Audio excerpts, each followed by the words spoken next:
So, can you tell us a little bit about Regina? Sure. Um, Regina is an amazing little girl. From the time that she was born, when she was really small, she was the most loving child to everybody.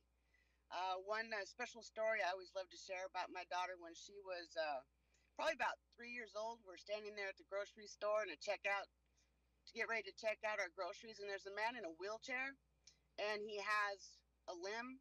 His leg was cut off all the way up to the knee, and she was insistent on leaving my side and walked over to this man and put her hand on his leg and asked him if it hurt. Oh, So of course I'm like, oh my gosh, and I go over and grab her, and he's like, no, no, no, she's so sweet, you know, because that's the first time she'd ever seen someone that was missing a limb. The other things I could share about Regina, always so full of smiles and inspiration and loving and kind, and enjoyed having friends over, being around friends. Of course, once she got up to be in her teenage years, things kind of changed a little bit, hormones and what have you. But yeah. all in all, with everything that my daughter and I had experienced up until the time that she died, I would have to say was a really close mother and daughter relationship. Okay. And what about her relationship with her dad? Oh, that's something you'd have to ask your dad. Gotcha. Okay. Understood. So do you know how Regina and Gilbert were associated in any way? How they became like intertwined? I really can't say even if they were ever associated. What I can share with you is that that time, I would say October of 1994, um, my daughter had moved in with her dad. There was a separation. I was living in Twin Falls and he was living in Burley. Of course, being a juvenile correction officer at the time, I kind of knew exactly what the rules were going to be that she had to follow because I really did not want her to do this, but it was a fight. So I basically listed a whole bunch of things that every teenager could possibly do wrong. And I said, if you do one of those, you're moving back with me. And she agreed.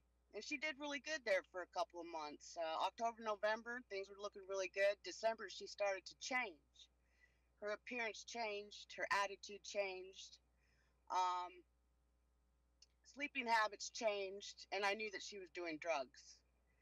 Now, what I did with her at the time, and this actually kind of blew up in January, where I got finally her father to be with me in regards to helping her in regards to her decision to do drugs. But one thing that was very, very important is I wanted to know who it was that was giving her the drugs. She wasn't buying them, somebody was giving her drugs. And for whatever reason, that was just information that she could not share with me. It was almost like it was important for her to keep it secret until she moved back with me, because that was the arrangement. She knew that she had to come back and move in with me, but she did not want to tell me who it was until she moved back in with me. So there was probably a person that intimidated her, a person that maybe she was a little scared of. But she did quit using drugs, and she did quit hanging out with these new friends. Um, but then all of a sudden, February 27th, I get a phone call from my son early in the morning that his sister is missing, and all there is a trail of blood in the basement. In whose basement? That would be her father's house. Her bedroom was in the basement. Gotcha. So the incident actually happened at her dad's Her house. father's house. Yeah. Okay. So at that point, there was some speculation that it could have been suicide or it could have been a runaway. How did that feel for you? Ridiculous. Because when the detectives were there, I knew from the get go that it had to do with drugs.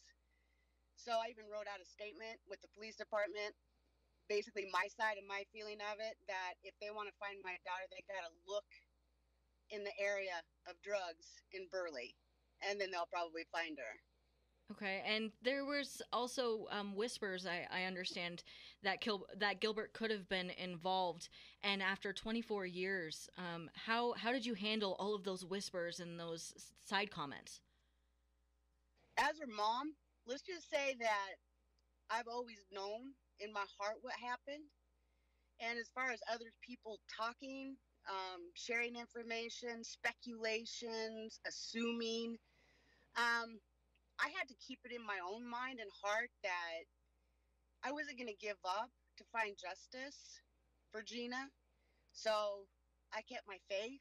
I was hopeful, and I wrote a book, hoping that book would land in the right hands and then someone would come forward. Okay, and what is that book called? It's called Snake in the Grass, a memoir. Okay, and do you think that book helped? I'd have to believe that it did, yes, because I have been searching for 24 years for someone to help me in her case. Let's just say that the first 5 years after Regina was murdered, I kind of left the state of Idaho, and I think I was trying to find myself. And I moved to Oregon, and then went to different other places, worked on a remote island, and then finally I kind of started putting my thoughts together. And I came back to Idaho, and that was like 2003. And it's 2003 I started really reaching out to people, government officials, lawyers, anybody who could possibly help me with her case to take another look at it because of the incompetence of the Cadgett County Sheriff's Department back in 1995. This case could have been solved 24 years ago. What incompetence are you talking about? Not collecting enough evidence, not treating the scene as a possible homicide. Um, Also, there's been information that was leaked out of the department, and overall, the case has just not been handled appropriately because they're very inexperienced. Do you think it's inexperience, or did you think that it was intentional? I'm going to say right now that it's inexperience. Okay. The other thing I could say is that I even went to Boise and contacted the Boise, Idaho cold case squad looking for help there. Funding problems, I was denied. It seems like everywhere I searched or anybody I talked to, there was nothing that anybody could do to help me. Well, it just so happened that I sent out another letter 2017, and I believe it was probably around August, September 2017. I got my first phone call, and it was from the Attorney General's office. They were interested in my story, but they really couldn't do anything to help. But they also networked. He had a network involving judges, FBI, and he says, "Can I share your story?" And I go, "Please do. That's why I do what I do." And he did. And I got my first phone call from an FBI agent, 2017, who said, "I want to take a look at this case." And let me tell you, after 24 years, he's the first individual that I would say of an authority that has shown me the utmost respect, um, listens to me, trusted me. I worked very close with him to gather as much information as we could to get to this point. And how much of a struggle was that to go back 24 years later and look at all of the evidence and see all of these things? I've been doing it for 24 years. It became a non-struggle. Gotcha. So, yeah. Okay, and during those 2 months that she was missing, did you know that? I mean, did you hold out hope that she wasn't gone?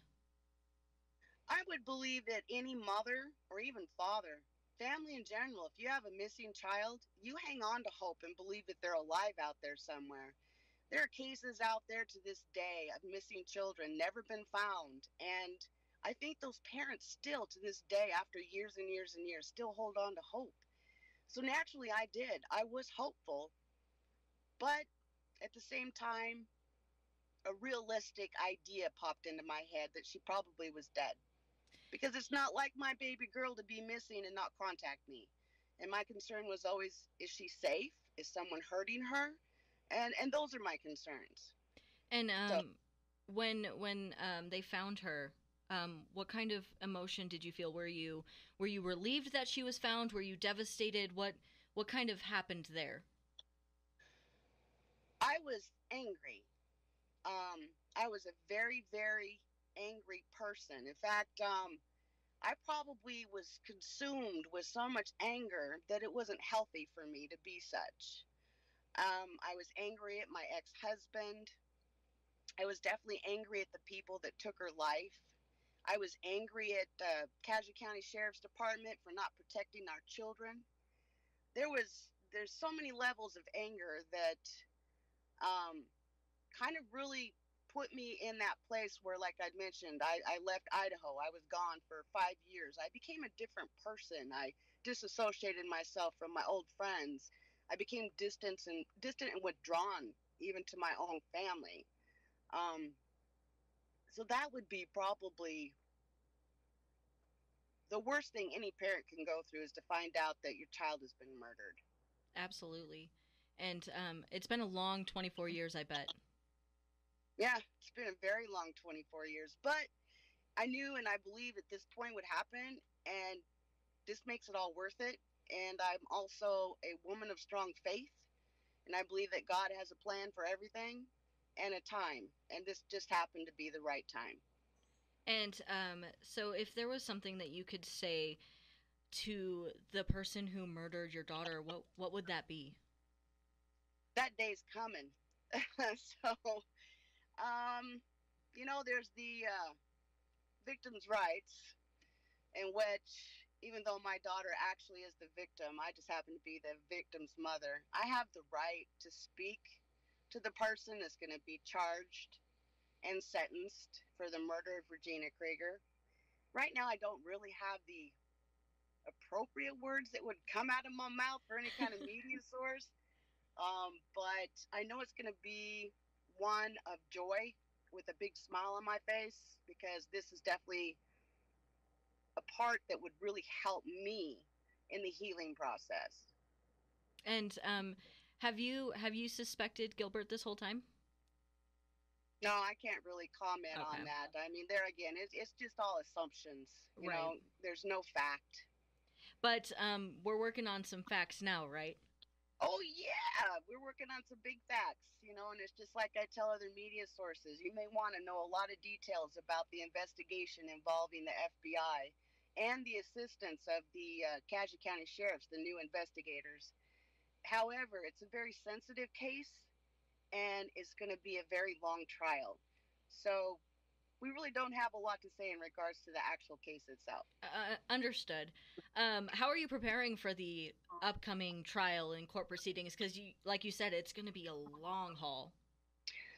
Yeah, let's just say that I plan to be there to some of them, not all of them. I do have other people. I live in Las Vegas, so there Mm-hmm. are other people there locally that could probably be present in my absence. So I think a lot of it is just going to be very long, drawn out. I can probably imagine they're probably going to make my daughter out to be something that she really isn't. There's going to be a lot of um, I guess you could say, distaste of some of the things that could possibly happen in a courtroom with a defense lawyer. But I've already talked to the PA, prosecuting attorney, um, and I trust him, which is rare. I don't trust too many people in Kaja, but I trust him, and we're going to keep open door to communication. Good. And how are you? Like you said, it's going to be kind of rough. How are you preparing for the potential nastiness that could come out? Are you bracing yourself for it? Are you ready for it? How are you going to handle that? If anything happens like in the courtroom, Mm-hmm. it stays in the courtroom. It's not going to affect me personally. If anything happens outside of the courtroom, you're messing with the wrong mama. That's what I like to hear. Yeah. So, is I don't know if I'm overstepping my boundaries. Please let me know if I am. Is her father going to be in attendance as well? Are you still communicating with him over this situation? I'm not sure if he'll be there. I haven't spoke to him in a very long time. Gotcha. Possibly could have to do with my book.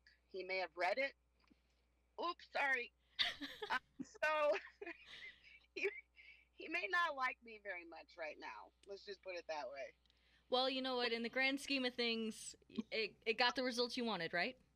Oh, most definitely. Yeah, Awesome. not to mention my new FBI friend Chris and great team. I'm very appreciative of all the hard work that they've done to make this day happen. So yeah.